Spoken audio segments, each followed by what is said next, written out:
Someone asked me, when does suffering end? And suffering is pretty global on this earth, isn't it?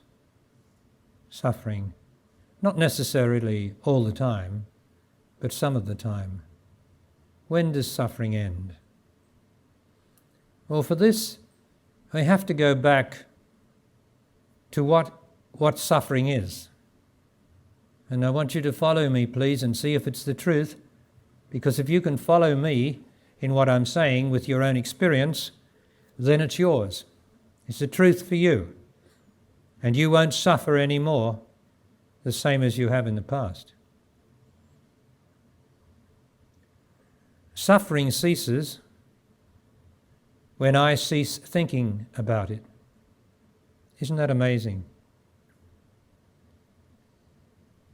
If I have a broken heart caused by somebody who's left me,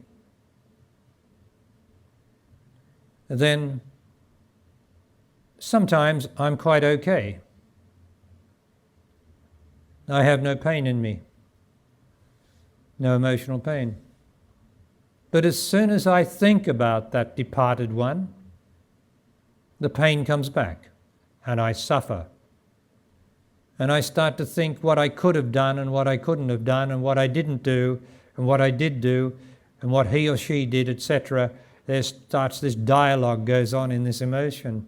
And I suffer because I failed or he or she failed, so I think, and on it goes.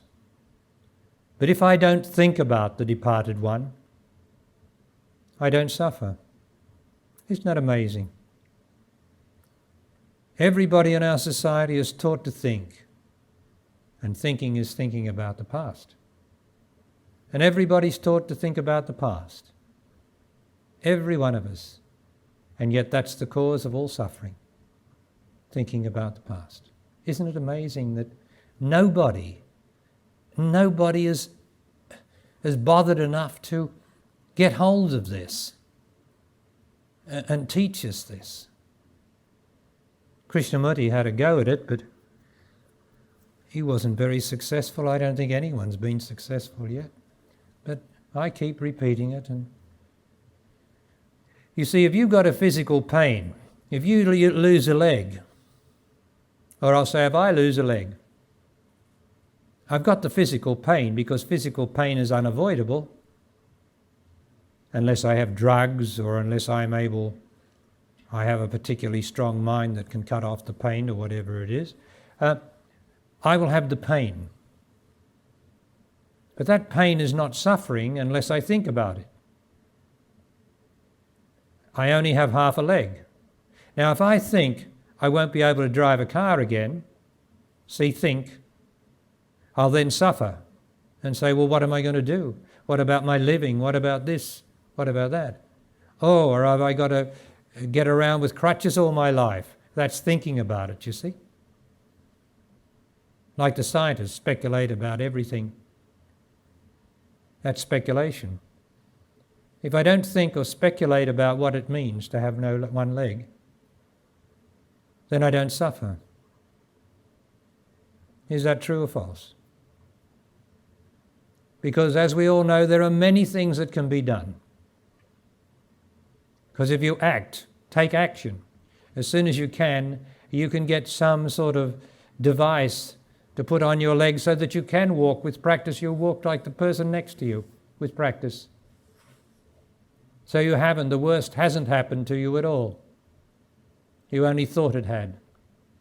And thinking is the cause of misery and unhappiness. Because you must take action again. If you have a difficulty, which is one leg, then and you want to do something about it, then do something about it, because there's always something that can be done. But if you think about it, you'll suffer. Now, is that clear? If your lover leaves you, are you going to think about him or her? Are you really going to suffer? Do you really want to suffer? Look, you've got to take control of your life. It's been out of control for so long for so many people that we're just in the habit of being out of control and letting our feelings and emotions determine our life. And that's not right. It's not being true to life. So is that clear? If you think about something, you suffer. But if you look at something, if you look at your leg, then you had a possibility of taking action to do something about it. But if you think about it, you cause pain and suffering and unhappiness and frustration. Isn't it amazing? You see the line? There's looking, and there's thinking going back there, back. And that's what we have to teach our children, to look and not to think. Very rare.